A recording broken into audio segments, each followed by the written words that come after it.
Today we're going to be talking about concept sorts, and concept sorts are actually one of my favorite early literacy all the way through basically high school concepts, because it can be as simple as sorting blocks into colors and as complex as sorting words that have like phonograms and things like that.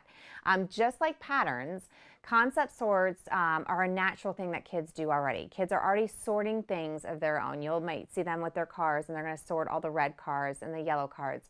So it's a very organic, natural thing that kids do, and it's great to give them those opportunities, but it is really important to teach them it explicitly as well. So just a couple things I want to talk about with the concept sorts. This is a concept sort out of our curriculum. So every week there is a concept sort, and it will get a little more difficult as we go on.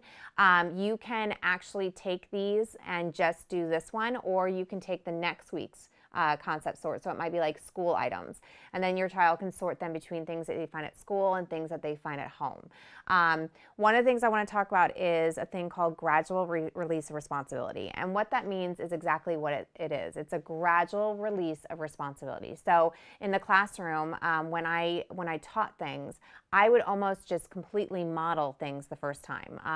It's okay for you to explain and model things for your kids. So the first time I do a concept sort, I might just show the objects to the kids and say, now I notice that these objects, some of them are big and some of them are small. So I'm just going to move the items that are big into one pile, and I'm going to move the items that are small into another pile. As we kept going, this is also called a closed sort, meaning that I gave the two categories that we're going to sort the objects in. As we go on and we start releasing the responsibility to the kids, we're going to do two things. First, we're going to engage them more and have them come up, or have your child actually sort the items. But then we're going to move from a closed sort into an open sort. And what that means is, after our kids have had enough experience with doing these sorts, we're going to open it, meaning that they're going to have the opportunity to decide, look at all the different objects and decide what attributes make these common. So that's the first thing. The second thing is, the reason why we start with simple concept sorts like this, where we're going to just talk about toys, is because we really just want to teach the kids what sorting is. This is a very simple one to get them in the habit of looking at like attributes. But eventually we move into words, and eventually we can move into more complex sets of words that have more, complex phonograms and things like that. That's the whole reason behind sorting words. Basically, you want kids to recognize that there's patterns and similarities within the words. The more your kids are noticing, oh, these two have the same beginning sound, or these have 3 letters and these have 4 letters, they're really just starting to pay more attention to the words around them.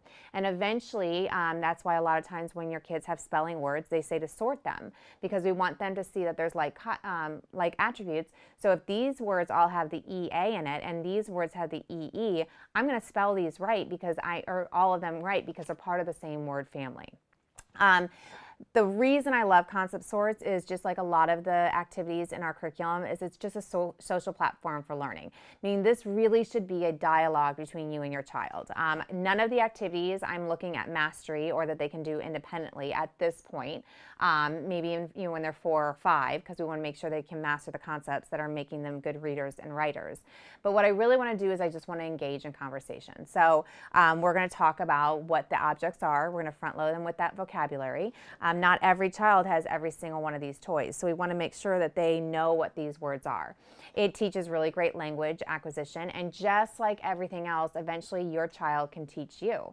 So they can say, Mommy, or Miss Karen, can you sort them between toys that you would find in the bathtub and toys that you would find in the toy room. The other thing I want to talk about real quick is, in the classroom, like I said, I do that gradual release of responsibility, so I teach them how to do them. But I also want to make sure that I don't release it into centers or independently until they've had enough exposure to it. I want to make sure that they go into their centers, and if there's a sort, they're going to be successful at doing that sort, and not just like moving all the pieces around. So don't release it into centers until you really feel like the kids have a great grasp on how to sort objects or words. If you go to our instructional video, you're going to see, not only am I going to do this concept sort, but then I am going to go into a word sort, just to kind of show you the different things that we're looking for, beginning sounds, numbers, that kind of stuff. So make sure you keep joining us. Thanks for watching this video, and stay tuned for the next one.